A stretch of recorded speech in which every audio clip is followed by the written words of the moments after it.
Next on Local 3 News at 11, the 3 victims' names in the McCauley Avenue shooting have been released. Plus, what's the feeling downtown after 2 weekends of violence?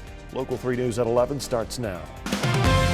This is Local 3 News at 11. Good evening. Thank you for joining us. I'm Greg Glover. Cindy's off tonight. We begin with breaking news. The old Highland Park Baptist Church caught fire this evening. Let's have a live look now at crews tending to that blaze that has ripped through both the auditorium and gymnasium. The location is 1906 Bailey Avenue in Chattanooga. It's just about 3 blocks from the scene of Sunday morning shooting on McCauley Avenue. Another tough night for the neighborhood and surrounding area. The good news here, it's believed the buildings were vacant. Heavy machinery has been brought to the scene to tear down parts of that building because the fire is burning through a number of floors and the structure is unstable. Now they're advising people in the area to go back into their homes and close their doors. The concern is asbestos could be getting into the air there at the scene. Let's take a look now at the blaze around 8 o'clock tonight. This was about 45 minutes after firefighters received the call. It's an old historic building. Firefighters pulled out of the church early on for fear the structure would collapse. They're spraying water from all sides. That church is part of the Redemption to the Nations campus there. The streets surrounding the scene are closed. This is such a large effort.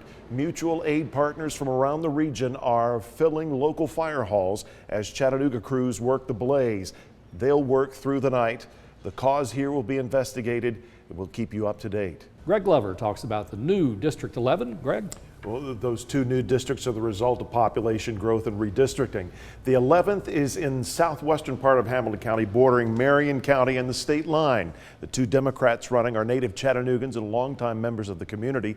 Montrell Besley is a small business owner, community advocate, and director of community engagement at Chattanooga Preparatory School.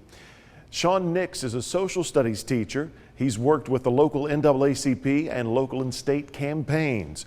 We talked with both of them as they were making their final pushes for votes today.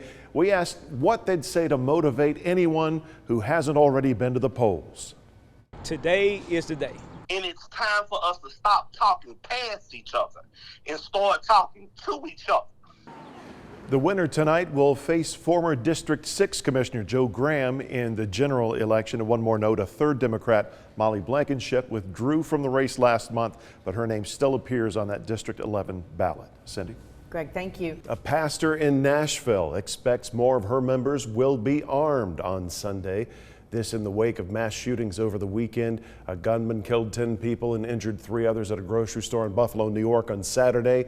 Then on Sunday, a gunman killed 5 people and injured 5 others at a church in Southern California.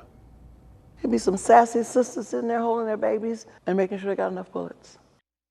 The Reverend Sutton is pastor at Family Affairs Ministries in Nashville, and she says violence at churches in recent years has had an impact on her congregation. Before the shooter in Buffalo, New York began firing his shots at innocent bystanders, he turned on a camera and streamed the horrifying minutes live so other people could watch. He used a live streaming platform called Twitch. You may have heard that name, but you might not know much about it. Our consumer technology reporter Jamie Tucker has a peek at this social network that is used by millions of people every day. The inspector recommended that managers and staff get certified by an American National Standards Institute. Time to talk weather. No failing grades. You know, that's even cheesy coming out of my mouth. Sometimes there's no gentle way to make that transition. We got it. I'll give you a B minus. Thanks, David. I appreciate it. Hey, take a look. Sadly, you just missed my encounter with a very large blue tick hound here, but safe to say if Pantone 151 is not your favorite color, that would be Tennessee Orange. Chattanooga Whiskey Room on Riverfront's probably not the place for you tonight, but it is the place for, I stopped counting at about 250 people. The Big Orange faithful showed up tonight to greet the bus as the caravan rolled into town. On board Lady Vols coach Kelly Harper, and of course the football Vols coach Josh Heupel. They've been signing autographs. Josh Heupel is just about my 11 o'clock finishing up a radio interview. Kelly Harper is probably wandering around about to go on stage.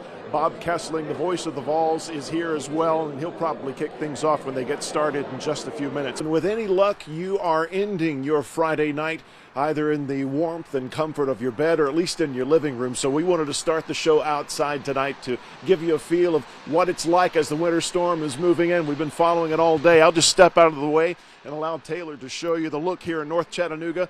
It was honestly around 60 degrees out here until just about 10 or 10:30, and that's when the winds and drizzle came. I brought an umbrella. We don't really need it right now, but we can tell that things are starting to pick up. Chief Meteorologist David Carnes is in the Storm Alert Center. We've been following this all night. David, we watched on social media as the temperatures dropped and the snow began falling in Collierville over in West Tennessee, then in Hendersonville in Middle Tennessee. I think it's on our doorstep at this point. It's a word that's been used over and over during the COVID pandemic, grim, but the CDC is going with it again, forecasting a grim future for COVID-19 case numbers in America. They say deaths and hospitalizations will increase in the next few weeks. Cole Higgins has their story. Go ahead, hit him with the tidbit you hit me with. For Lady Vols fans, keep in mind, John Ward, the great John Ward, voice of the Vols, his last year, the football team won the national championship. He announced his retirement. They made it come home. Mickey Dearstone is the voice of the Lady Vols. Yep. This is his last year. He's going into retirement. Keep those fingers crossed if you like the orange and baby blue. You heard it here first, and you're not getting that anywhere else. There you go. I do what I can. Some terrifying moments inside Hamilton Place Mall tonight. Shots were fired. All customers were evacuated from the building and employees were locked down. A number of eyewitnesses sent us video of the mayhem that ensued. Thank you for joining us at 11. I'm Greg Glover. Our Travis Cummings has been there at the scene gathering information since first responders arrived. That was around 6 o'clock. Another big story tonight, our Meredith Aldis was at the Hamilton County School Board meeting, the first after yesterday's announcement having to do with masks and face coverings. Let's start though with what happened at Hamilton Place. Travis, what have you learned? In continuing coverage, we learned this afternoon Hamilton County Sheriff Jim Hammond had tested positive for COVID-19. Tonight we're hearing from the sheriff himself. He says he believes he contracted the virus from one of his staff members. His chief of staff, Gino Bennett, is in the ICU with COVID-19 and other medical issues. Sheriff Hammond spoke with the press this evening via Zoom. Our Meredith Aldis was on that call, and she brings us the latest. Meredith? It certainly was a different debate experience from the first. It seemed to be more substance involved, more conversation, a different tone. Even a couple of compliments lobbed the direction of the moderator this evening. We'll see if any of this motivates Republican voters to get out to the polls. That was the point of all of this pomp and circumstance tonight. Republicans fear that the people who were dissatisfied with the results of the presidential election simply won't go to the polls. Just a few hours now, we should know the results of this runoff election. From Dalton, and a visit from President Trump, Greg Glover, Channel 3 Eyewitness News. Paul, thanks very much. That'll do it for us here on Eyewitness News at 11.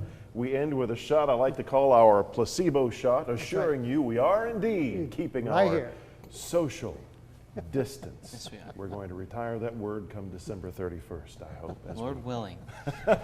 Await the end of what has been a nightmarish 2020. Looking forward to 2021 already. How about that? Bring it on. Have a good night.